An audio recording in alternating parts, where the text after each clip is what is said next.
Nijua mimi niko naomba kila sehemu. Wanasema kuna watu wanasema hawataki mbunge wa kuomba, lakini mimi nawaambieni ukweli, kama naomba kwa ajili ya watu wangu wa Kigoma, mimi sioni kama ina ubaya wowote. Mbona kura niliwaomba? Vile nilivyoomba kura, na ndio hivyo nitakapokuwa naomba huko kwa ajili yao. Namuomba Dr. Samia Suluhu Hassan anipe barabara. Namuomba waziri wa TAMISEMI mzee wangu Shemdo aendelee kuleta barabara. Namuomba waziri wa afya Mchengerwa azidi kutujengea vituo vya afya, azidi kutuletea madawa kwenye hospitali yetu na wataalamu. Nitazidi kumuomba mtoto wa rais ambaye ni naibu waziri anaitwa Wanu, waziri wa elimu, azidi kutujengea madarasa, atusaidie kuboresha elimu yetu ya Kigoma mjini. Kwa hiyo nitaendelea kuomba na nitaomba wadau. Nimemuomba Diamond Platnumz kakubali kuchimba visima 20 kwenye misikiti 20 katika mji huu. Lakini pia Diamond Platnumz kakubali kuchimba visima 5 katika shule 5 katika mji huu. Sasa ina ubaya gani?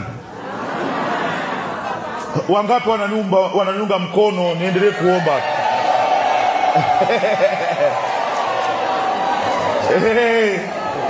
Ina ubaya gani?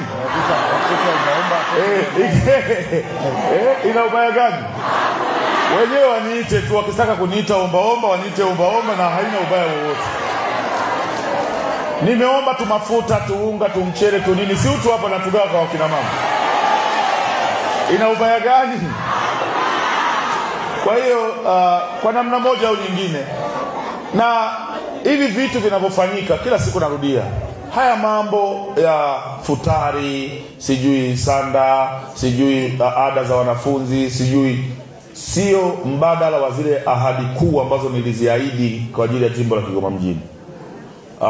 Leo hii tunaongea mimi na nyie hapa, kuanzia mwezi ujao pale kwa Noti patafumuliwa pote na kujengwa soko la kisasa.